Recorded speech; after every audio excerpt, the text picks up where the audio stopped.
Hi, welcome to another podcast episode. This has been an apex of joy for me this week. Yesterday, we get to do nerd stuff. Today, we get to do pet things. We have a new executive director at the Toledo Humane Society, kind of back in his home area. Let's get to know him as he gets to know us. Let's talk to Sam Wolbert now here on the podcast. Thanks so much for coming by. Of course. Thank you for having me. Welcome to the area. You're originally from Michigan, right? I am, yes. Where in Michigan? I was born in Kalamazoo, Michigan. Okay. I went to school in Ann Arbor. So that's a loaded question to me. I say both Kalamazoo and Ann Arbor. Okay. I take both of those as where I'm from. So, but having gone to school 40-some minutes away, you were fairly familiar with the Toledo area? I am, yeah. Fairly familiar with this part of Ohio, as well as kind of southern, southeastern Michigan, too. So. Give me your path. Born in Kalamazoo, went to school in Ann Arbor, Lexington, Alexandria. What else is in there? So I went to law school. I went to law school at the University of Pittsburgh after I graduated from the University of Michigan. From there, I got involved in working as a contractor for the Small Business Administration. So I was doing a lot of business law, contract work, that kind of thing. Realized, I wanted to get more involved in what my passion was, animals and nonprofit work. And I got into an organization that was doing local advocacy for animal welfare. So we were going into local towns, helping craft ordinances, things to strengthen animal protection laws on a local level.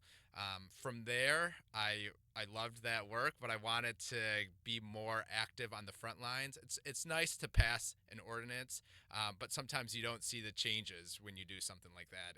It can take years to really manifest itself, and sometimes it gets overturned or whatever the case may be.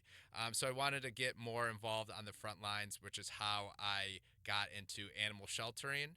I started as an executive director at a nonprofit organization called Paris Animal Welfare Society outside of Lexington, Kentucky. I was there for about 2 years, and then I moved on to the Animal Welfare League of Arlington in Arlington, Virginia, right outside of Washington, D.C. I was there for close to 8 years and wanted to move back to the area, which is how I found myself here as the president and CEO of the Toledo Humane Society. Welcome back. Thank you. How did you stumble across the opportunity? So, animal sheltering and animal welfare, there's a lot of us, but it's still a relatively small field. So I knew the folks who were leading the search for Toledo Humane. My predecessor, Stephen Heaven, did a fantastic job, and he was retiring out. He was looking. He had been in the field for quite some time, so I think he was ready to move on. So I knew the folks leading the search and contacted them and started that conversation. Well, welcome again. It's going to be weird for a lot of us who are connected to the animal community, myself included, to not talk to somebody at THS with a British accent. It was funny, too, because during my interview process, I met Stephen, and I made a joke that the individual I took over in Arlington also had a British accent. Okay. Turned out Stephen and that person were best friends, and he was Wow. actually getting on an airplane with him that following day to go to England. So yeah, I'm just following around folks with English accents, and that's how I take over an organization. You're the George Washington of animal shelters. You're just booting all these British guys. Yeah, that might be a good way to describe what it is that I'm doing. Yeah. Other than wanting to be back close to home, what about THS appealed to you? Yes, so I was thrilled to see this opportunity. One of the things that stands out the most is we have a brand new family pet clinic and behavioral rehabilitation center. So it is where we can help keep pets in homes where they were loved and cared for and out of the shelter. We provide resources like, obviously, veterinary care. There's a vet shortage in the community, so having another option for folks, an affordable option is a wonderful thing to offer the community. But also, we have a very experienced behavior and rehabilitation team. So we actually provide behavioral support and resources to folks who might need a little extra training help with their pets. A lot of times, what we see is people want to do the right thing, and sometimes they're looking for help in keeping their pet, and they don't know where to turn to because there's so many different options and so many different things that you see online. So we're happy to provide that kind of training resource to our community in order to be an additional support in keeping pets in homes. That's great, but it does irritate me a little bit. Okay. Because it strikes me of, didn't you know what you were getting into? Because the last thing any of us want to see, I hate when I spend a lot of time on the Toledo subreddit, and I hate when I look and somebody's apologizing, but they've got to rehome X, Y, or Z animal.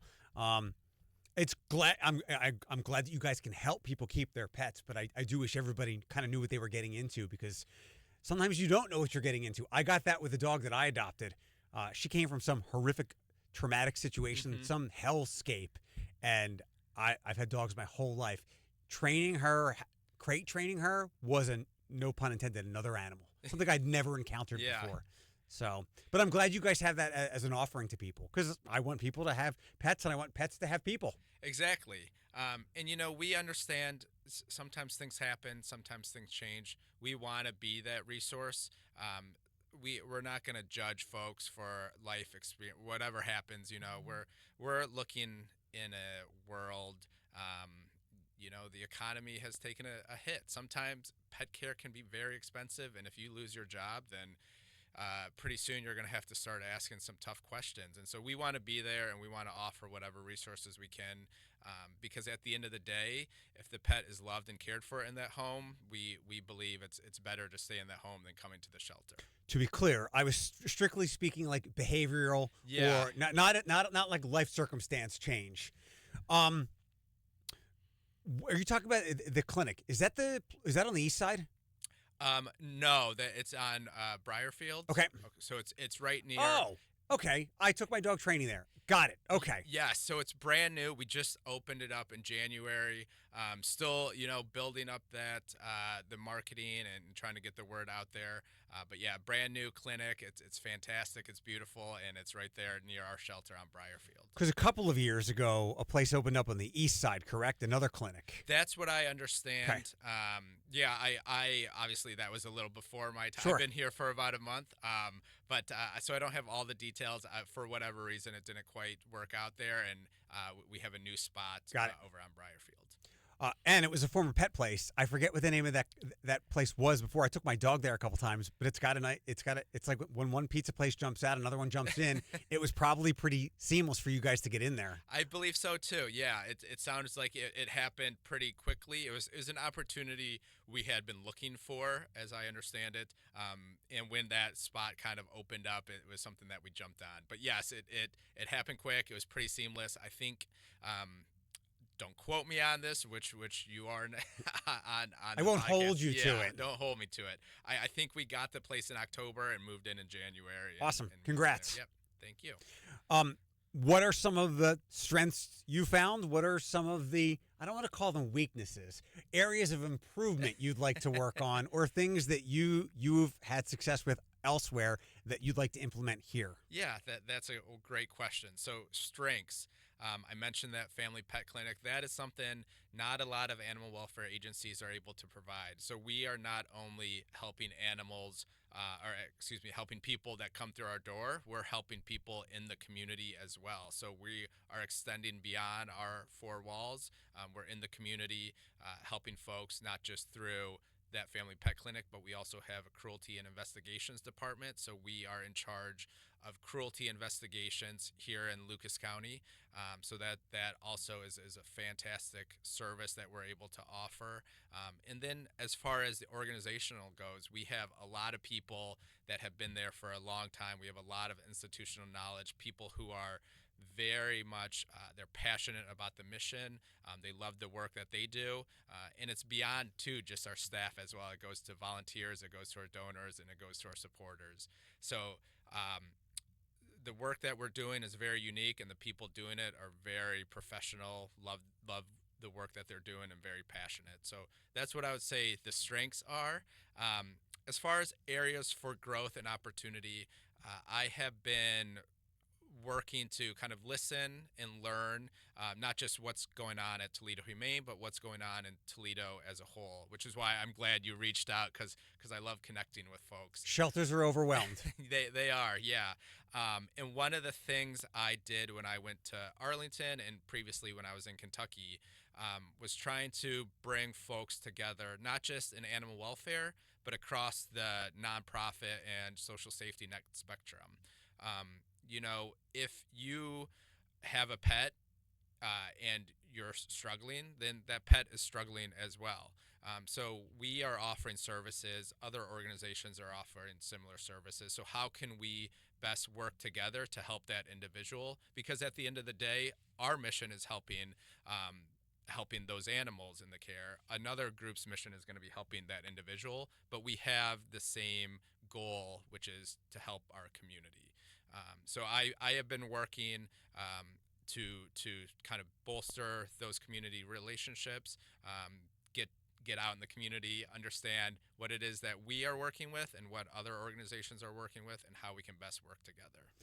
I would guess you've been welcomed with open arms. I don't know how closely Stephen had that vision to work with other places like that, but I would guess people would be very excited to work with you. Our nonprofit community, as you may or may not know, one, it's enormous. Mm-hmm. There's an enormous amount for a medium-sized area, but everybody knows one another.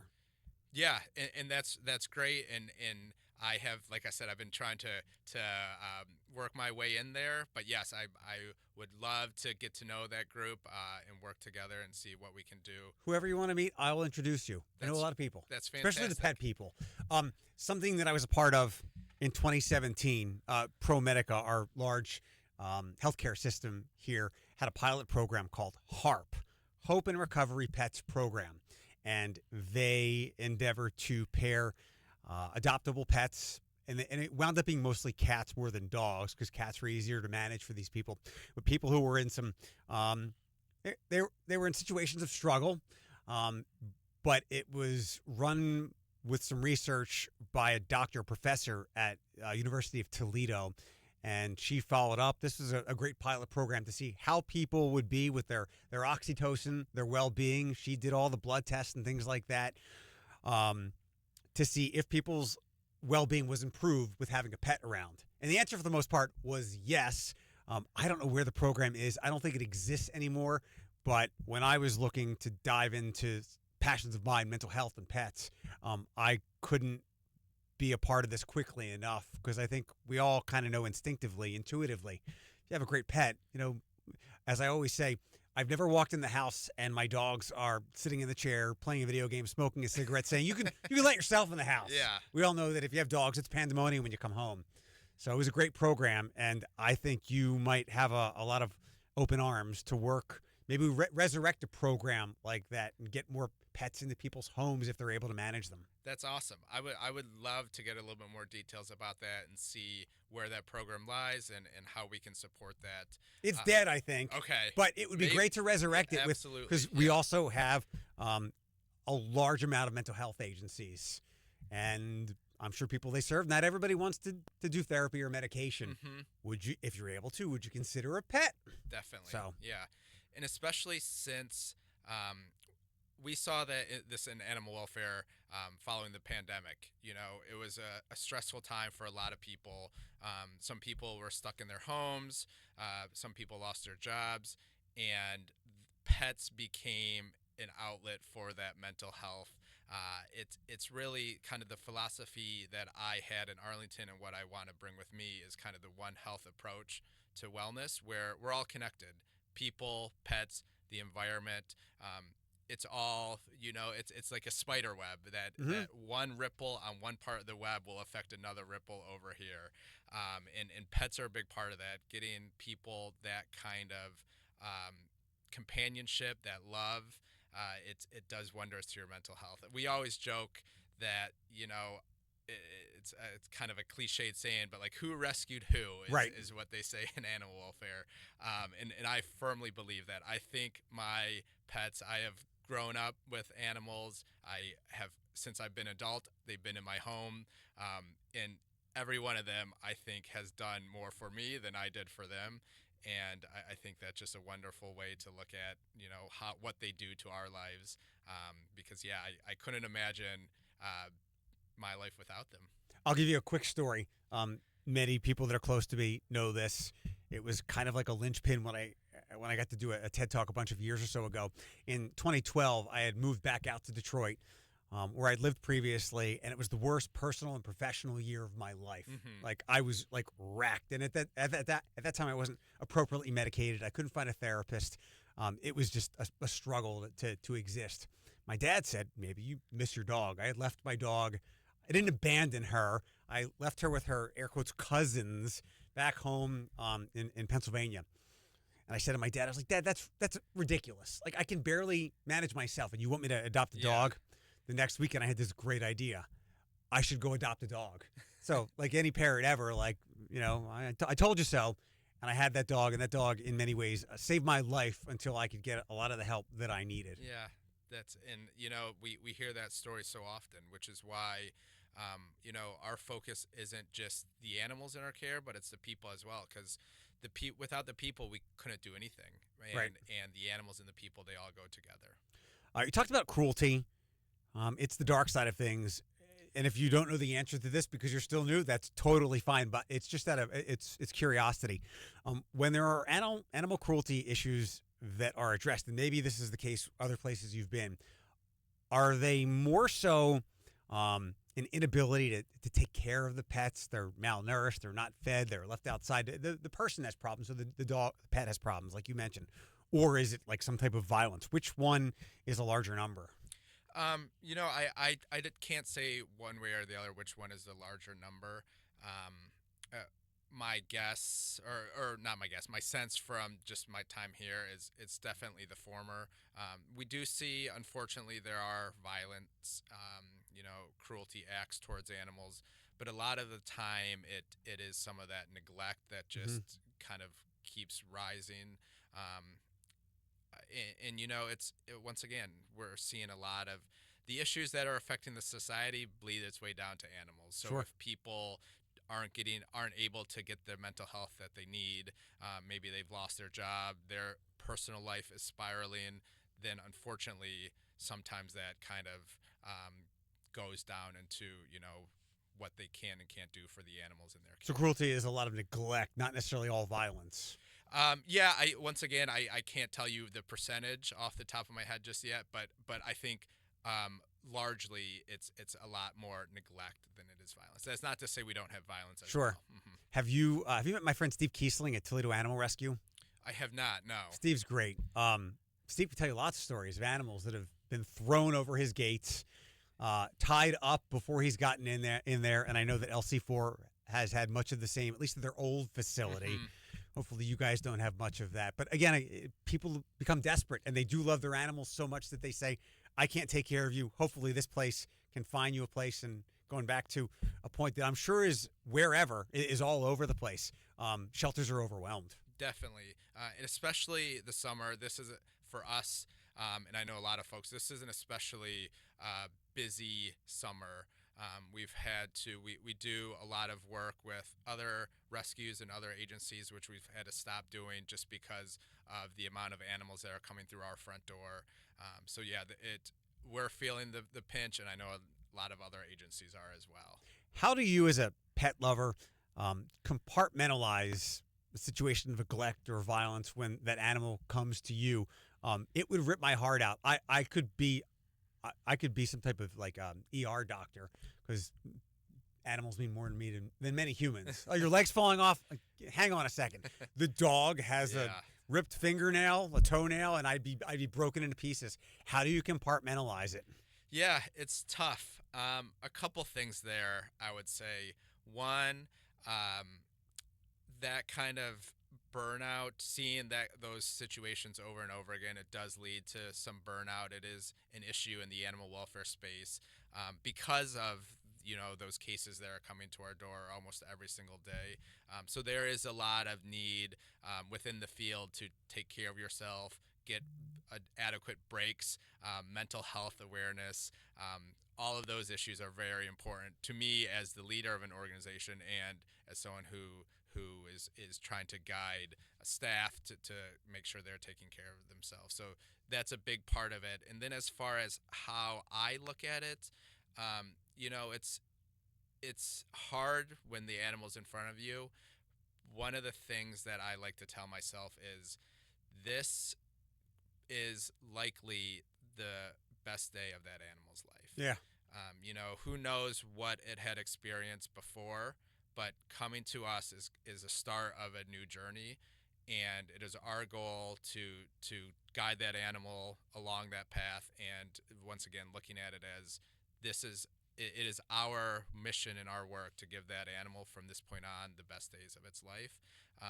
And so that's, you know, a little trick that has worked for me, because once again we're seeing some cruelty, we're seeing some things that aren't the best side of human behavior, but we are there to help that animal and help make it better. How do you make sure you don't favor dogs over cats? Well, so I do have. I am now officially a cat person. I have more cats at home than I do dogs. Okay. So personal, you know, it's I assume the question is in jest, but yeah, we will take care of. No. Cats. You had Odie when you were a kid. Yes. You struck me as a dog person, but maybe you found that balance over the years. But absolutely not in jest. Well, so yeah, I used to consider myself very much a dog person. What happened is I started working a lot more, and I found that cats are great for a lifestyle when you're gone a lot of the day. You don't have to rush home. You don't have to necessarily feel guilty if you can't be there all the time. So I started to appreciate the love and affection of a cat because of my schedule. But now that I have them, like they are wonderful. If you're not a cat person, you don't understand that cats all have a personality, and they're all unique, and they're all funny. I grew up with dogs, and I always much preferred dogs over cats because I like the companionship. Mm-hmm. And many cats just want to be, kind of to your point, left the heck alone. Going back over to see my friend Steve at Toledo Animal Rescue, I was like, damn, if I ever do get a cat, it'll be from here, because he's got some, whatever, he winds up with these really interactive cats with big personalities. If I could ever find one like that, I might consider it. In the meantime, it's straight dogs. Yeah. I'm telling you, a lot of cats have those big personalities. You just have to get to know them a little bit more. Dogs will show you your personality the instant you meet them. Cats are a little bit more discreet. You gotta work for their love and affection a little bit. Is animal welfare life, pet, dog, cat life different in the different geographies you've been in? I wouldn't say so. No. Okay. I think animals are one of the only things I think that cross political spectrums, geographic spectrums, across nations as well. Everyone loves their animals. Everyone loves their pet. And it might look different in some areas, but it's all love and affection. How might it look different? Like different breeds? Different breed. So yeah, I mean different breeds, different thoughts and philosophies. So like for instance, I know that sometimes in a little bit of the more the parts of the world that are a little bit more developing, there's more street animals. Those street animals tend to have people that are still caring for them and tending to them. They're not alone, but Right. It might be a different style than what we understand Sure. as pet ownership here in the United States. That's kind of what I mean. It's still love and affection, even if it might look a little different than what we know. Is there anything I didn't ask you that you'd like to talk about? I would love to make a couple plugs. So we Please. have one of our longest stay dogs, Evie. Fantastic dog. She's in foster. She is deaf, which is what has caused, which has been why she stayed a little longer with us. But she's a wonderful dog. So if anyone is you just mentioned you're a dog person. If you know of anyone, if anyone is looking for that wonderful companion to add to your home, I would check her out as well. And we also have our biggest event of the year coming up in early October. It's Wags to Riches. It's in the Grand Ballroom in the Hilton downtown here in Toledo. It's October 2nd, starting at 5:30, and you can find tickets on our website. Excellent. I think you will be invited. We were working on a dog event that we couldn't pull together in June, probably a little too close to Bark in the Park, but we're working on a fall version of it. And I think that we, as in my radio cluster here, and we'll reach out to you guys and bring you and a bunch more in the animal community in and make it a big, like a fall version of Bark in the Park, minus the run. Hey, we're down.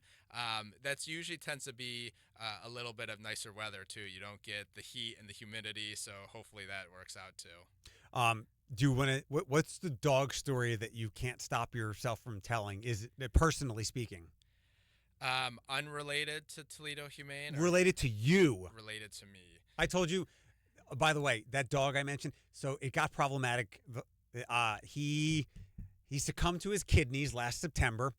It got problematic towards the end because his name was Diddy. Okay. Diddy. Yeah. I told the vet, I was like, you don't need to write his name up on the wall anymore because I don't want to answer questions. You don't want to answer questions.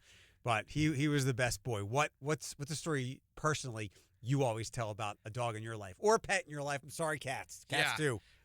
So I love hearing about the pets, the dog stories, cat stories. Everyone says he was the best or she was the best, and they're all true. I mean, every animal in my life has been the best, and I firmly believe that. It's kind of like it's Animal Farm, some animals are equal, but some are more equal than others. So the one that is a little bit more best than the others is my old girl Meemaw. She was a dog. Meemaw. That sounds like a Lexington, Kentucky thing. That's exactly it. Yes. Adopted from my shelter in Kentucky. She looked like an old girl. She must have only been 5 or 6 when she came to us, but she looked old enough and was missing sufficiently enough teeth that her name had to be Meemaw. I had her for another. She lived to be about 15 or 16 when we did the DNA test. The best dog, got along with kids. Dogs came to work with me. Did the kids camp. So because of her, and she ultimately passed from old age, I don't have a dog now because I haven't been able to get myself over that hump. I know there'll be another dog in my life, but she has ruined dogs for a little while. Really? For me, yeah. Is it a schedule thing? It's not a schedule thing because now I could bring dogs to work with me. She was just that good, and I know those dogs they're out there, but they're few and far between. When did you lose her? About coming up on 2 years now, actually. I have to say I'm surprised. When I lost Diddy, it was September of last year, and my only rule was I knew that I have another dog too. My only rule was I don't want to get a dog in or around winter. I don't have a yard. Mm-hmm. Walking in this weather in winter is nightmarish, and rough, literally everything went wrong with Iris. Got her on an 80-degree weekend in October. Next weekend it started. It was awful. It was awful. And I do admit that I lost my temper at times. I didn't do anything to her, but I've just raised my voice a lot. So a month later, dug in, got a new dog.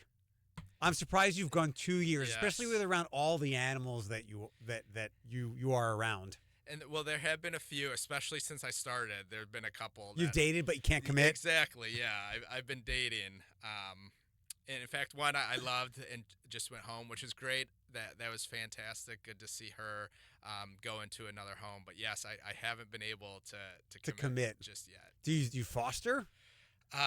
Not since Meemaw. All of my animals have been foster fails, but not foster since fails. Meemaw. Yeah. This is I'm stunned. I am gonna have to ask some of your employees what the heck's going on with you. Why the lack of commitment? This is a black mark on my Yes. my reputation right now, isn't it? This is a great conversation, Sam. Great to meet you. Super excited to work with you and help you in any way that I can. I couldn't make all the classes, but Kayla was incredibly helpful.